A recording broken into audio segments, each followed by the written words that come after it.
Mr. Geoffrey Monari is the CEO of the Universities Fund. Good morning, Geoffrey. Good morning, and thank you for having me. Karibu sana to Kenya's biggest conversation. Thank you.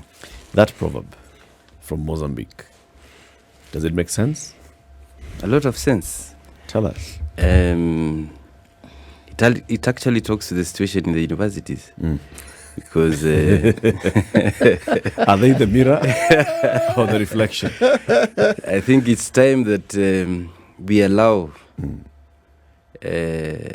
people to help our universities, because clearly what is happening and the trajectory we are going, we need, as you've said, Mganga Jigangi. The universities need to be sorted out, and it is us as Kenyans who should be able to do that. To sort them out? Yes. Okay. Let's begin with definitions. The Universities Fund. Okay. What exactly is that institution, and what does it do? The Universities Fund was established in 2016. That is when it was operationalized. And by the Act, it was established by the Universities Act of 2012. Its main mandate is to establish a maximum differentiated cost for universities so that they can be able to be given the funds that they are given. Number two is to also create a minimum differentiated remuneration package for the universities. Number three is to apportion funds, disburse, and also ensure there are conditional grants issued to private universities. Number four, resource mobilization for public universities in Kenya. And number five is to advise the Cabinet Secretary in charge of education on how to source funds, ensure that policies on financing university education are in tandem with the status of the universities. Let's just go with that first one. Establish the maximum differentiated cost. And then the second one is establish the minimum differentiated remuneration. Explain those two. The establishing the maximum differentiated cost of a program is to establish how much does it cost for each program. Because initially what was happening is that the government was funding all programs at 70,000. But we all know that programs do not cost the same, because there are programs that require more facilities. For example, the highest cost that we have in Kenya is dentistry, which costs at 720,000. The lowest 720,000 what? Per year. Shillings per year, yes, per student? Per student. That is the cost of training one dentist per year. Training one student in Bachelor of Arts, which is the lowest, is 144,000 per year.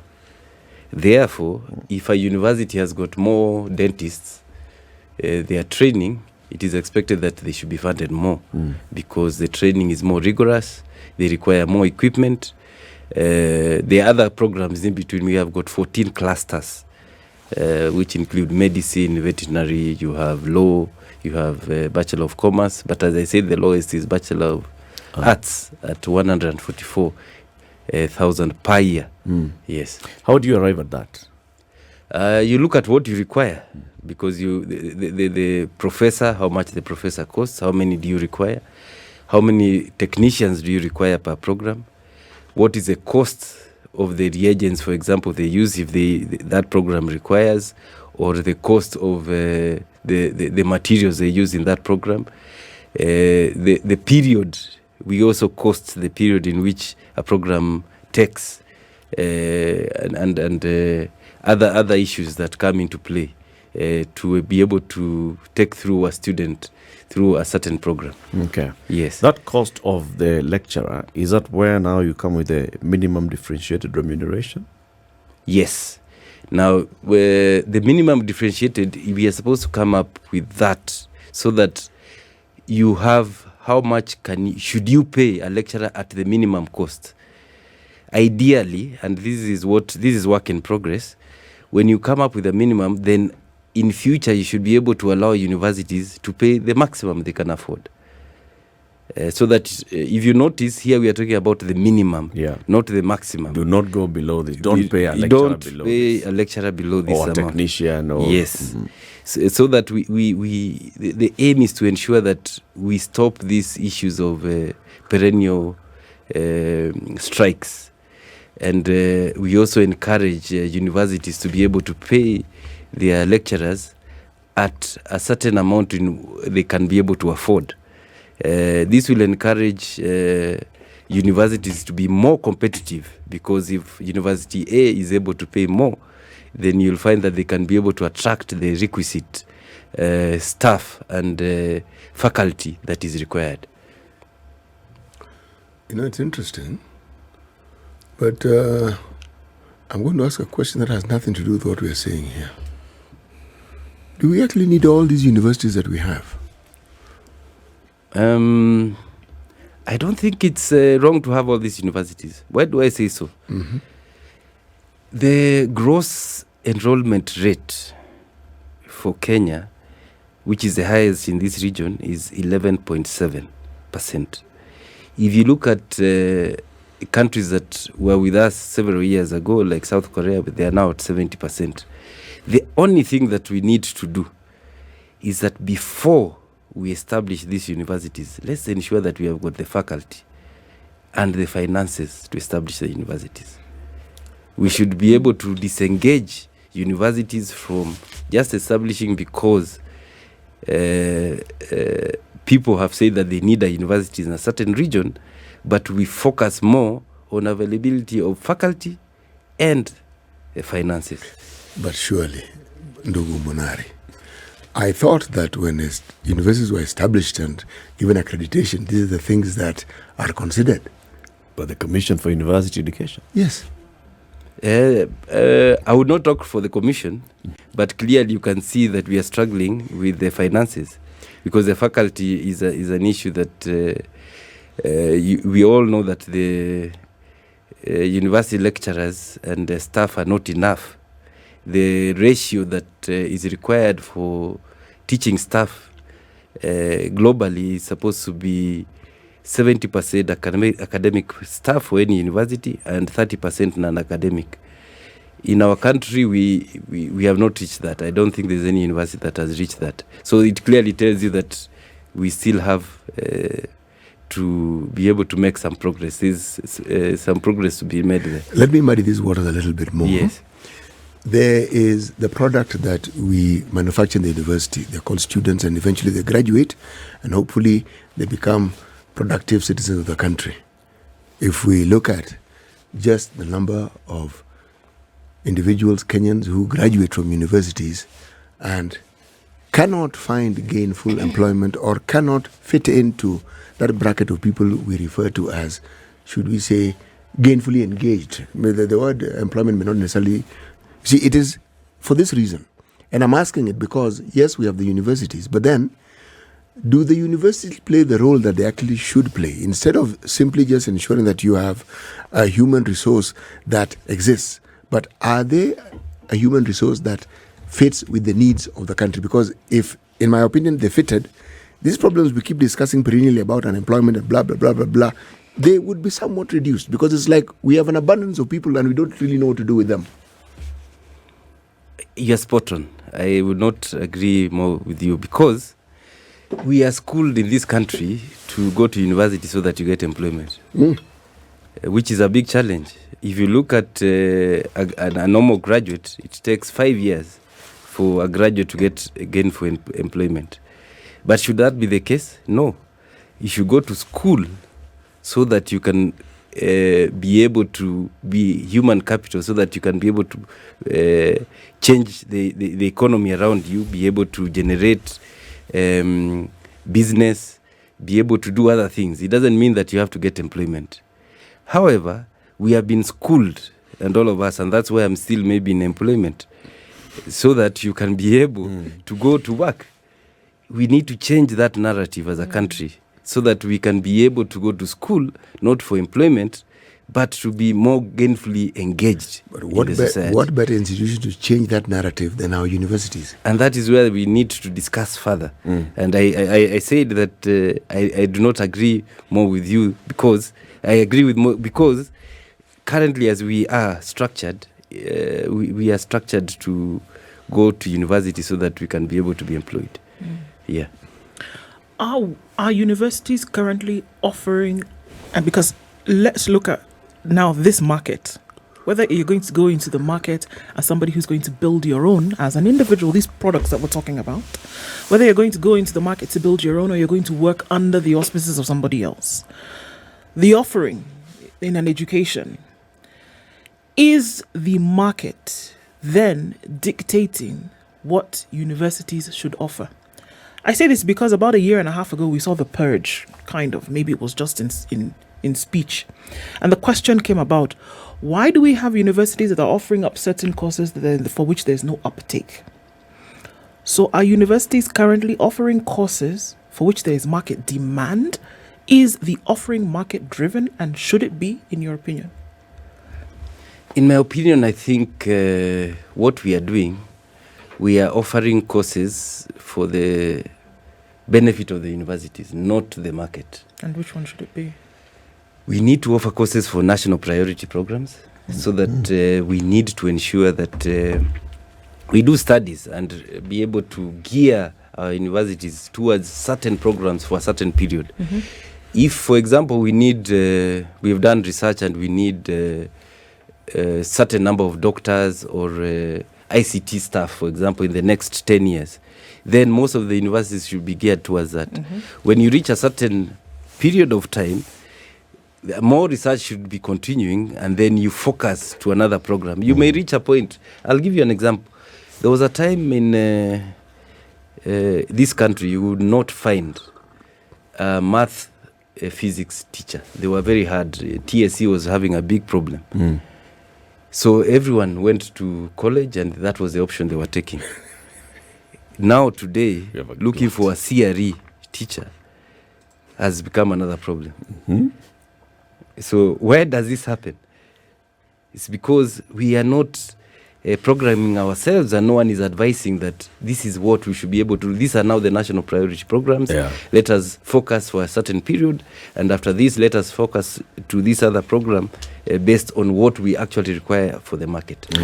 That's one ministry called the Ministry of Education, and one employer called the Teacher Service Commission. And then To set the policy? the teacher training colleges and the universities. Those are the ones who know these are going to be our needs for teachers in the next number of years. We have teacher so-and-so, Siti Muga, who is a teacher for literature, and he will be retiring in 3 years' time. We will need a replacement for literature teacher. If the TSC is not communicating that with the teacher training colleges and the universities, But let me bring the conversation back to funding for a bit. We've had conversations here with the several vice chancellors of universities and even university academic staff unionists. Professor Romanus Odhiambo was here, a very energetic man, Meru University of Science and Technology vice chancellor. And also you've had a conversation with the VC of the University of Nairobi. The issue of how much it's costing them to train for their programs, and how much the university's fund is sending to them to train a student. The conversation was many years ago that you should at least be financing 80% of the differentiated unit cost per program, but you're only sending 20% of that money. And the universities are now stuck because the policy is that the student will finance 16% or thereabouts. That is money coming from HELB. Then they have a gap of where to get the rest of the money to finance the training of this one student. What is this issue all about? Why aren't you able not to do the 80%? This problem started in 2016. Before 2016, the universities had many clients. In 2016, the NEC, that is the Kenya National Examination Council, was able to tighten its surveillance, and we saw also the number of students who are going to university dropped drastically from 126,000 to 66,000. When this happened, the universities did not have clients. And the number of universities had grown. That was one thing that affected universities. Number two, for many years, many employers used to allow their staff to go to the university, and after you go back to work, you are given a promotion or an increment.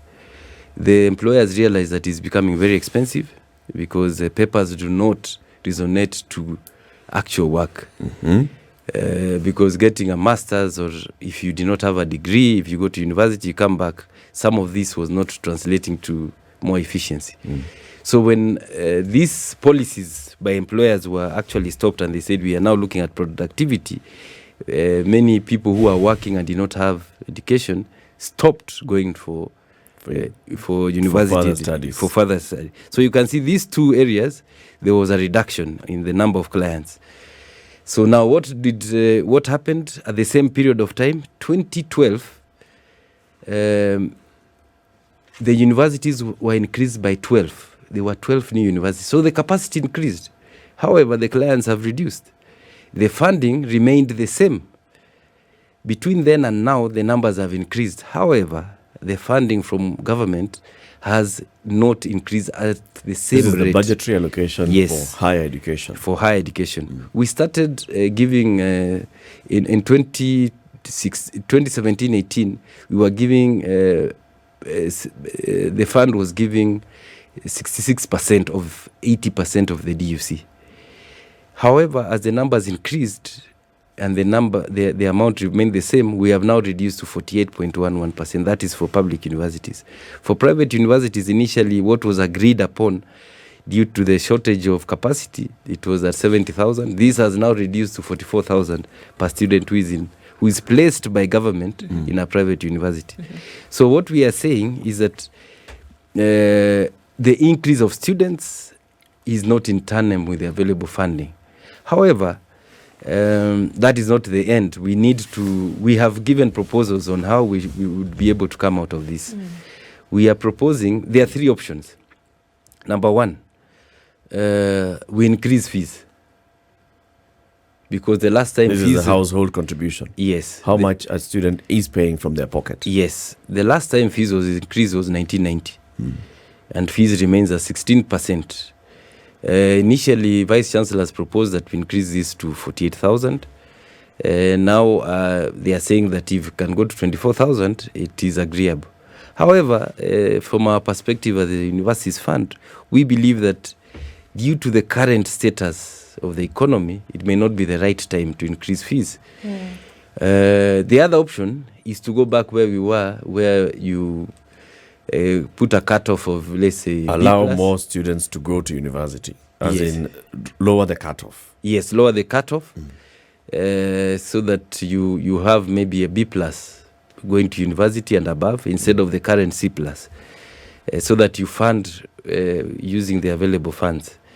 That has a problem because many of the students, if you do research, if where we come from, students from, let's say, Nyakongo High School, Loingalani Secondary School, who get C+, those are A students if they were given the opportunity to go to good schools.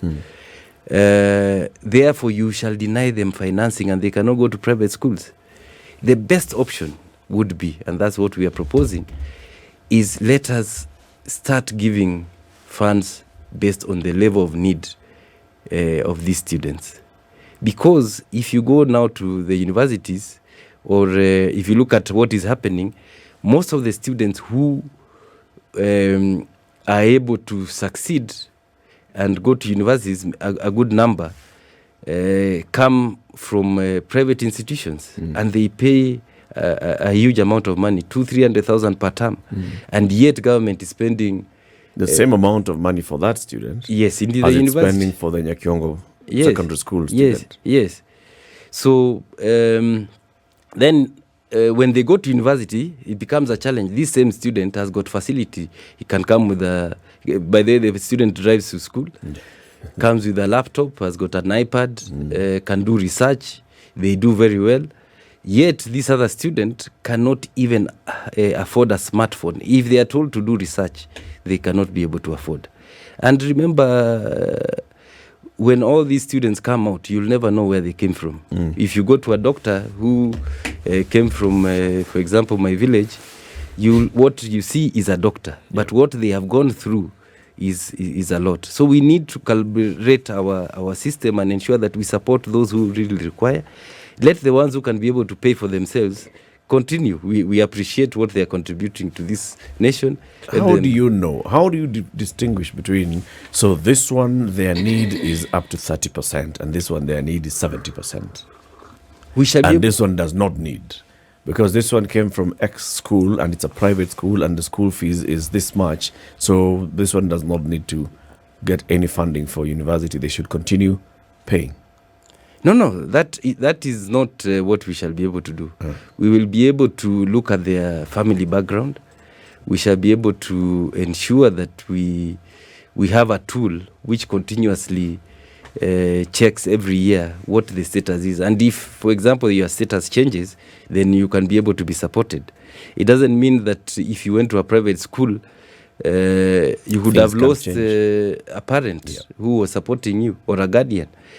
Things can be able to change. So it is a continuous process where we can be able to establish who really needs these funds and how do we support this student. Yes. Let's take a break. At 7:30, Geoffrey Monari is the Chief Executive Officer of the Universities Fund. This is the body that determines how much funds go to the universities for each program, for each student. And these are the ones who are answerable for those conversations that we've been having before on why is it that government is not funding universities, and now they're talking about raising school fees for individuals when they're going to universities. The man is here to answer the questions and also tell us the way to go, the way for the future. What can we do to rescue public universities from the current financial crisis? This is the Situation Room, the only way to start your day. The CEO of the Universities Fund. So we know that the single largest budget item in this republic is education. Free primary education. There's secondary education that's paid, free day secondary education. There's some support that's given to those in boarding secondary.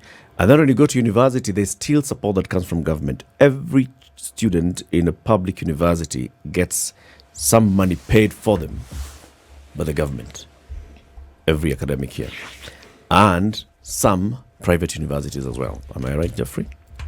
We don't give money to private universities. We give money to government-sponsored students. Government-sponsored students in. There are some students in public university, in private universities, yes, that get support from the government. Yes. Now the question has been, how much money is actually this support? How much is it versus how much it costs to train you in whatever program you're taking in a university, versus how much you're paying out of pocket, and this is how much you then go to apply from HELB and the rest, versus now the universities and how much money they have.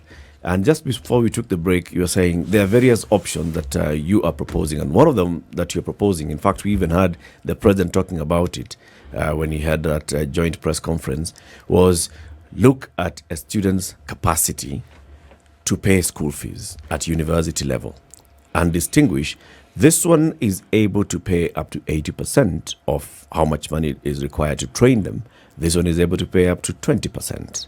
And then sponsor the one who, according to their needs. So you'll have now different school fees being paid by individuals in universities. Yes, because it's based on their level of need, and that will be able. We're actually bringing what is called equity. Yes. Will it increase the differentiated unit cost contribution from the government so that some students are actually receiving 80, 90%?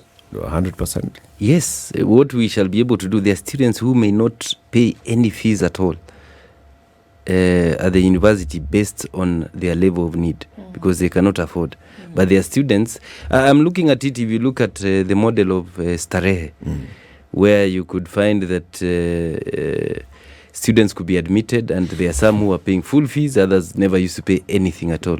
So if you transpose that to universities, then you'll have students who are not paying anything. In fact, we will even go further and ensure that if they are able to get a laptop and they are supported so that they can be able to get all the material. And then there are students who should be able to pay based on their level of need after we do an analysis. But then, sorry, go ahead and do. Okay, thanks, Titi. If I take a step back, the goal here is to have public universities funded, isn't it? Whether it is putting money in the hands of students so that they can now access a university education. So, is there room for negotiation or bilateral agreements to take place between the fund, for example, and private entities? And I'm asking this because we see this model replicated in other parts of the world, whereby there will be a corporate who gives a certain amount of money year on year. It goes to the fund. The fund then knows how this will be distributed. It is named for the corporate, for example. There is the Dell Scholarship, and so they give a certain amount of dollars that goes towards 1,000 students until they graduate. But you know that money comes. There are partnerships that are done between university as institutions and corporates within the country and even outside, who then know that what we are doing here is that we are giving a certain amount of money so that the fund essentially is funded. Is there room for such kind of thinking? Is it something that can be done, or are we just not swimming in those waters?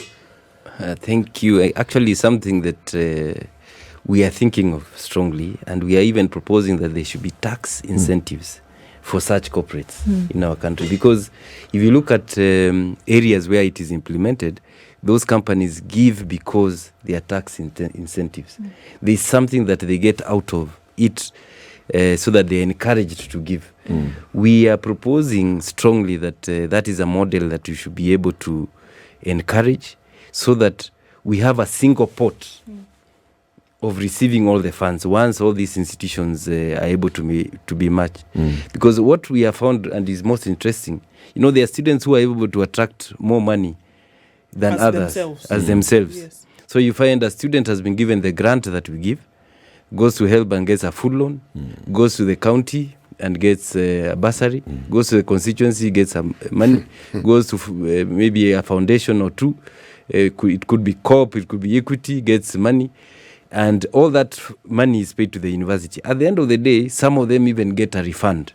So as you say, how do we encourage to have a single pot? Then we distribute these funds based on what is actually required. And you'll be able to find that you can be able to give money to areas of, first of all, national priority, level of need, merit-based, because you'll encourage scholarships. For example, if students perform well in first year and going to second year, the ones who have performed well should be funded more. Those are things now, dynamics that come in place. And you involve industry, because industry wants to be involved. But the challenge we find is that there is no structured way of involvement. And that's your job. And that is the job that we want to ensure that we do. No, that's your mandate, not what you want to ensure. That is why you were established in 2016. Yes. This is what you should have done in the last 6 years. No. This is what we are now implementing. Yeah, but that's what you should have done. This is the job that you were given. Yes. When the university's fund was established. Yes. And that is what we are implementing. There's something I want to ask here. It's a three-pronged question. Huh? Now, let me start with what is important. You are talking about getting funds that will then go to the students, and hopefully in an equitable manner it will be based on the needs. Is there a conversation about those who are actually able to paying the full fees? Because there are parents who can actually pay fees. If it's $500,000 a year, whatever it is, they can actually pay. Because this very process that you're talking about would be assisted greatly if they were, because I get the impression everybody wants a loan. Everybody wants the university to pay. Everybody wants the government to pay. And yet, these very students were in schools where parents were paying fees. Some were paying even more fees than the university requires. Is there that conversation. Now, that's question 1A. Question 1B, there is this matter of the funds, and you get the funds from the government. I assume there's a budget, there's a way in which you look for funds and ask for more funds. Now, we've all acknowledged and agreed that there is a little gap that is growing day by day between what it is that we teach in our universities and what we ought to. So there's this research component. Is there a way in which the fund that you had can actually get more research money from the government? Because in the absence of research, this entire discussion that we're having here will not really go far. Because what are we talking about really? Where are the hard facts that will support the ideas that we have if we don't have a culture that is built and a continuum? And that can only work if your organization, the organization you had, also has adequate funding for just that research. Okay, thank you. On the issue of conversion of this so that they can be able to pay this, we have made our contributions to the Presidential Working Party on education reforms so that we can be able to review the funding model to include this. And we hope that this will be considered so that the new funding model can be able to have that component of where students who are able to pay should be allowed to pay. That is something that we are in discussion with, and we have made our presentations. On the issue of research funds, it actually, the law says that 2% of the budget should be based and used for research. However, 2% of 800 billion. Yes. Or 2% of the budget for higher education only. Or 2% of GDP. Of the entire... No, of the budget for higher education. Okay. Yes. Because Okay. now there is an institution called National Research Fund, which carries out this mandate. However... it does, huh? Yes. Okay. However... mandate. This is their mandate. However, the funding that they get has not reached the 2%. I know that they are struggling with funds, and they got a substantive CEO just the other day. And I believe that now that they have a CEO, they'll be making progress, because even staff they did not have before. And I believe that this is something that needs to be worked on. And it's something that we have already put in place and proposed, that research is a very important component to be able to unlock many of the opportunities that are in the university sector. Because without research, then you find that we as a country are stuck. And that is why you find that we are net importers. Because research should be now followed by commercialization of that research. And research encourages innovation. Sure. Yes. It does. As I sit here, already I can think of 5 different ways that would attract funding for universities. So a question would be, does the fund also then sit in advisory capacity to universities about other ways in which funding could come in? Does it do that? Yes. It does. Okay. I think of universities that are renowned in the country, outside, globally, for what they do. And the different things that they can then attract because of their expertise, whether it is in the sciences, whether it is in the research, whether these institutions are known as arts schools, whether they're known as science schools. So then they attract funding because of the expertise they're now able to offer to their students. So they do several things over time. There will be events 4 times a year, for example, that people pay to come and attend and share knowledge. They are paying directly to the university. It allows them to do very many things. Because there are these specialized institutions, they're able to attract minds to come sit, talk about research and development, talk about the evaluations and findings, and then have a place where people will come back and share. They attract hundreds of millions in terms of dollars on a yearly basis because of this kind of thing. Is there such thinking? And I feel that there's a lot of planning and talking, but the actual putting pen to paper and having the conversations about moving and driving these things are not happening. And that is why we have this perennial problem year on year. because it's just not being done. The ideas are not being put to life. I assure you that we are working on that, and what we are doing, we are revising our funding model to bring in performance-based funding, which will now bring in what you are proposing. How does this happen?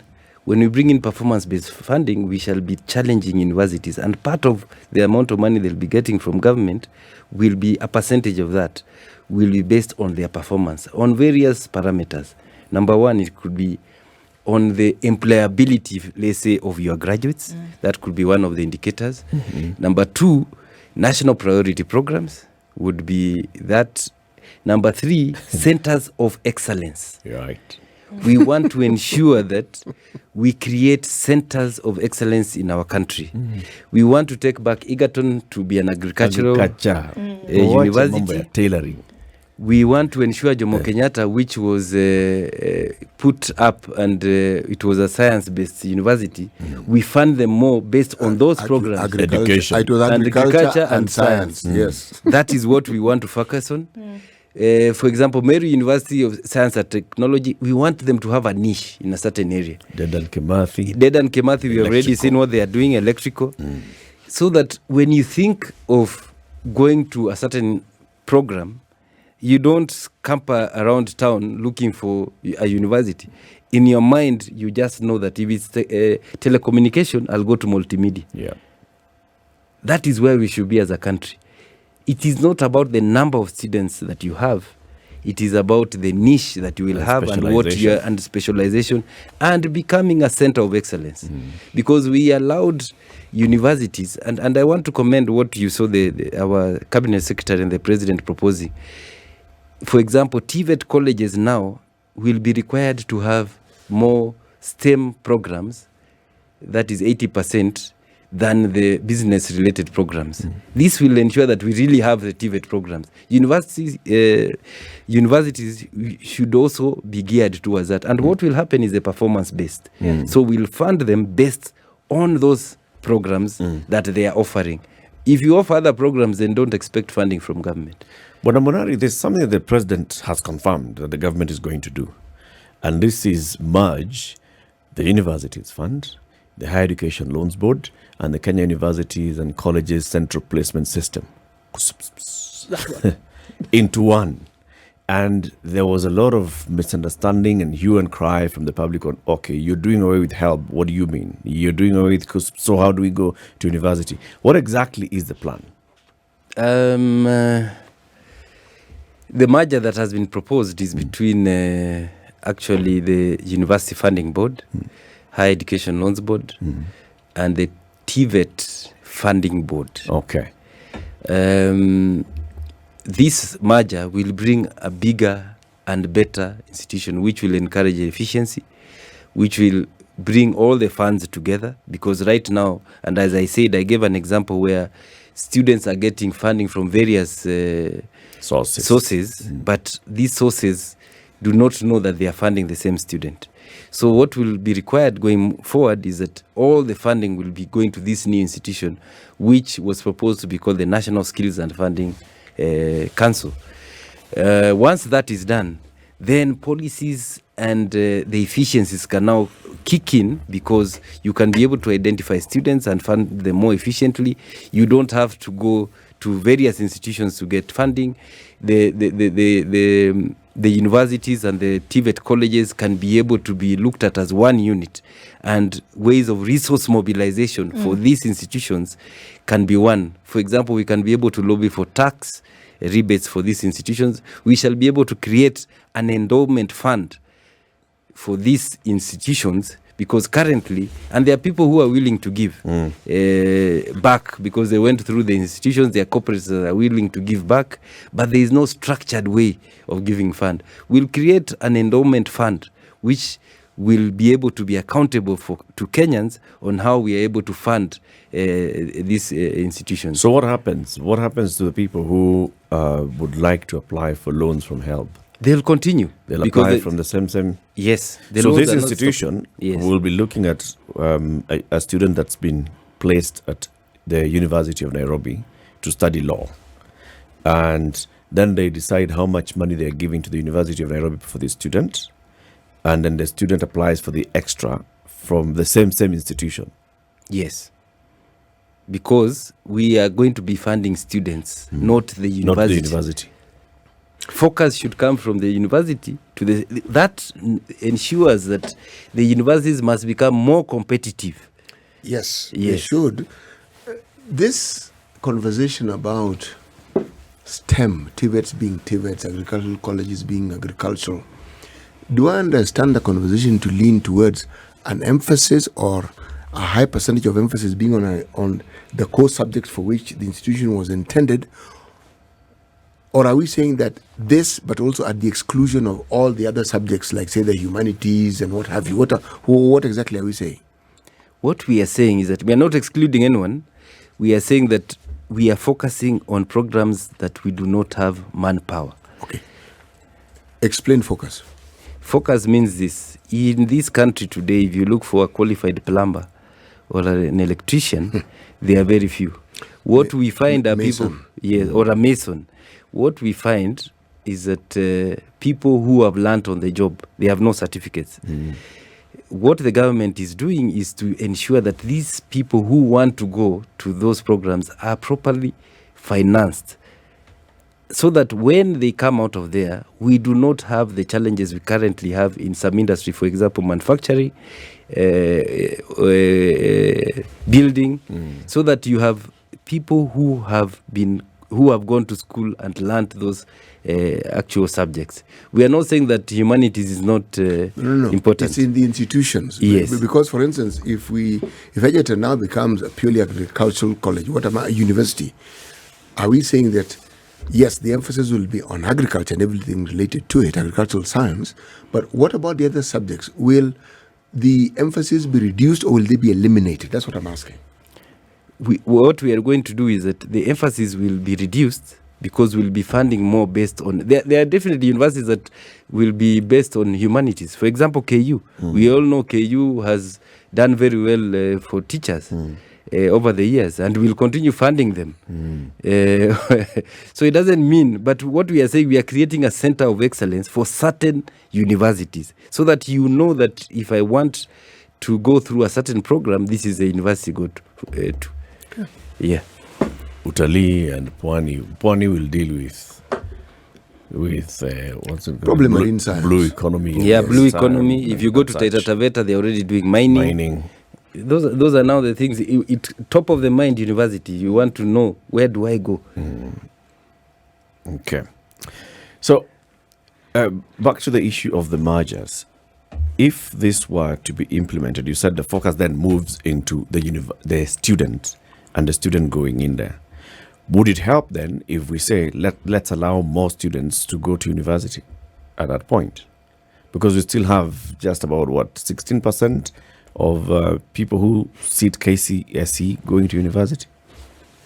Yeah, and that, you see, what will happen is that when you focus on the student and you focus on giving them adequate funding, then it means more of them will be able to go to the university. Unlike now, where you are funding others more and others less. So the bag that you'll have will be able to fund more students, which will encourage more students to go to the university. And the ones who are able then can be able to pay themselves. So the pool becomes bigger. The number of students who will be admitted to the universities will grow, and will move from the 11.1% gross enrollment to where we envisage. We envisage as a country by 2030 to be at 40%. You can see we are still far.